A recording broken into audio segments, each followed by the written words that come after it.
Alors bonjour à toutes et à tous, j'espère que vous allez bien.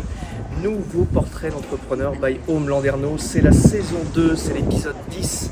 Et aujourd'hui j'ai le plaisir de vous présenter une créatrice de maroquinerie, Marie Hervé, donc située au 43 rue de la Fontaine Blanche à Landerneau. Juste en face vous avez la Maison Michel qui était le premier portrait de l'année, petit clin d'œil à lui. Et donc je vous invite à me suivre pour aller découvrir Marie. Suivez-moi. Bonjour Marie, ça va bien? Ouais, très bien. Ça va? La forme? Super. Bon, t'es au boulot? Je suis au boulot. Je suis en train de couper des parties d'un sac. Des parties d'un sac. Voilà, tout à fait. Alors Marie Hervé, 43 rue de la Fontaine Blanche à Landerneau, créatrice de maroquinerie. Tout à fait. Ça fait combien de temps que tu fais ça? Ça fera 5 ans au mois de septembre. 5 ans que t'es installée ici. Ouais, tout à fait. Ouais. Sur Landerneau, quoi. D'accord. C'est quoi? C'est une passion au départ? Alors, j'aurais pas pensé faire ça un jour. C'est plutôt une révélation, on va dire. Ouais. J'ai fait un bilan de compétences et tout le côté artistique est ressorti. D'accord. Et je me suis souvenu que j'avais lu un reportage sur le cuir de poisson. Sur le cuir de poisson. Voilà. D'accord. Et j'ai été voir le monsieur qui était dans le reportage et je suis tombée amoureuse du cuir de poisson. Du cuir du poisson, pas du monsieur. Non.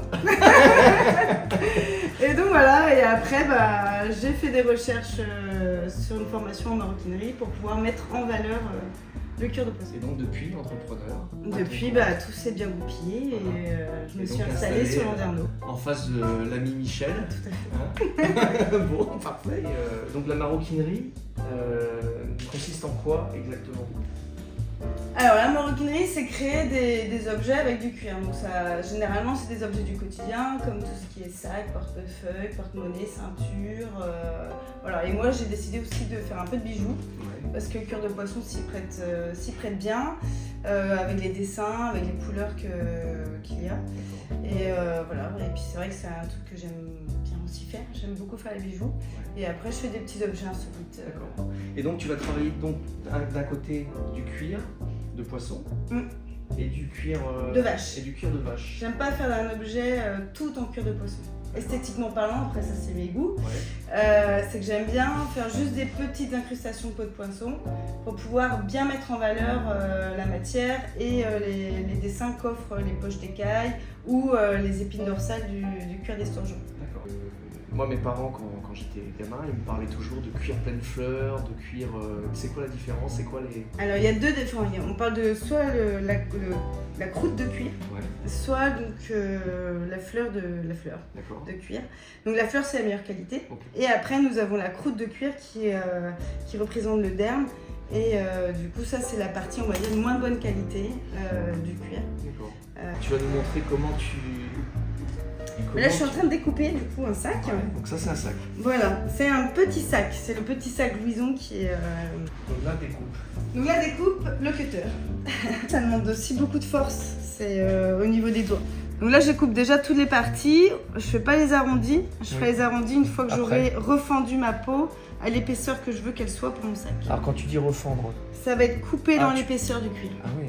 Donc quand j'ai posé mon patron sur le patron que vous voyez ici, que je fais sur carton. Oui. Donc avant j'ai un peu designé mon sac dans ma tête et sur un petit bout de papier. Regardez, elle note tout. Voilà. Rabat numéro 1. Ce qui est intéressant à chaque fois qu'on va faire un portrait, c'est qu'on se rend pas compte finalement du métier qui est derrière. Il y a combien de pièces là pour ce sac? 22, 23, 24, 25, 26, 27. Et 27 pièces pour ce petit sac. Après tu fends. Je refends. Tu refends. Voilà. Après je fais un parage au niveau des bords pour que du coup le bord du cuir soit le plus fin possible. Il y a du boulot les amis. Donc voilà, donc là je fais une première découpe. Première étape, le patron. Après, deuxième, on place sur la peau et on découpe. Voilà. Troisième étape. Troisième étape, on refend. On refend. Donc voici la dette. Donc c'est ça une refendeuse. Donc il y a beaucoup de gens qui rentrent dedans me demandant si j'utilise mes machines parce que c'est vrai qu'elles ont un aspect un peu vieux.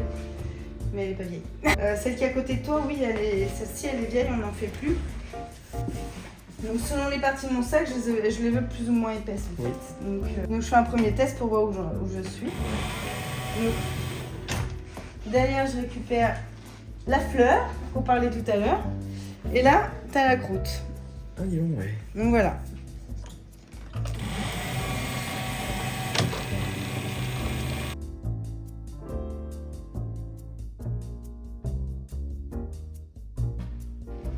Et là, du coup, je fais le dos du sac.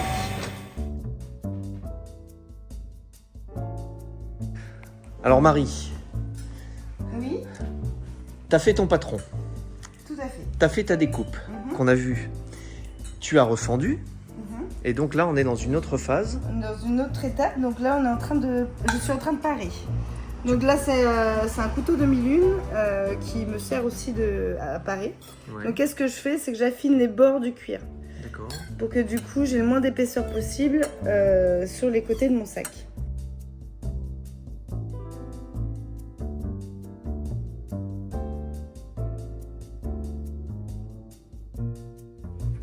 Alors là c'est parti pour l'encollage. Oui, donc là, je suis en train d'encoller les différentes parties du sac.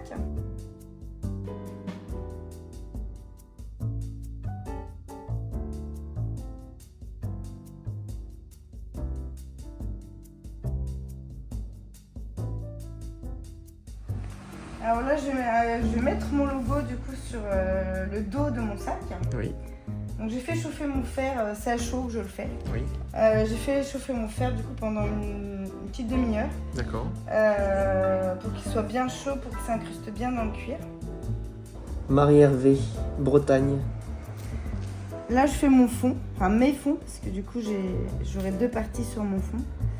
Et là j'encolle du coup la doublure avec le fond extérieur. D'accord.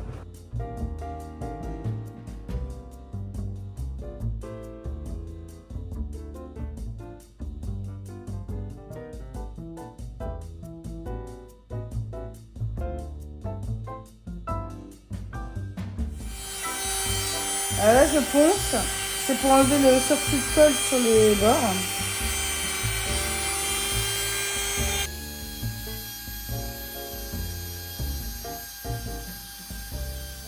C'est pour installer une fermeture à glissière, Oui. qui va avoir une poche au dos zippée. Oui. Et du coup je vais installer la fermeture à glissière et la poche sur ce dos.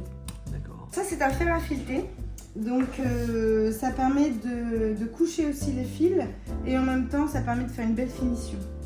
Du coup là je passe souvent sur les bords de ma fente, vous voyez, du coup on voit une petite Oui. ligne qui se forme. Oui. Donc c'est décoratif mais c'est aussi pour coucher les poils.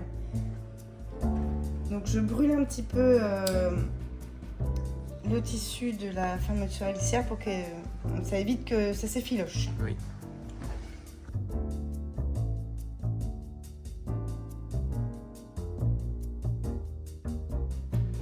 Donc j'ai une petite pince comme ça et je vais venir enlever les petites mailles. C'est un travail d'orfèvre. Voilà.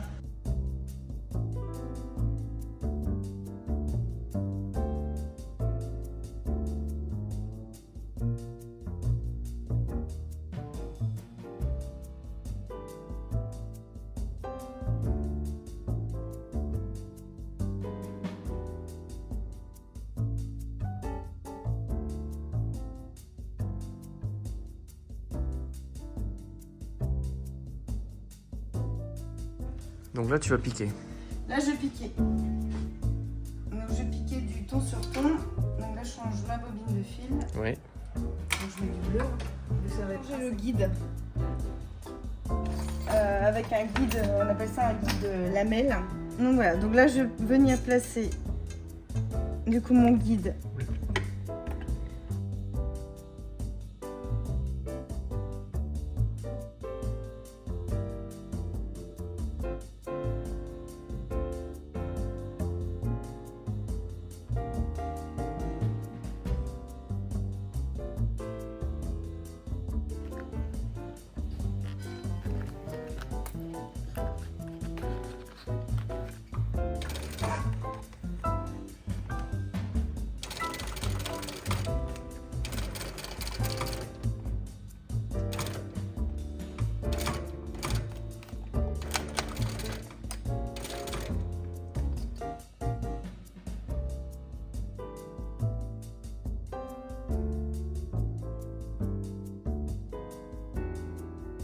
Marie.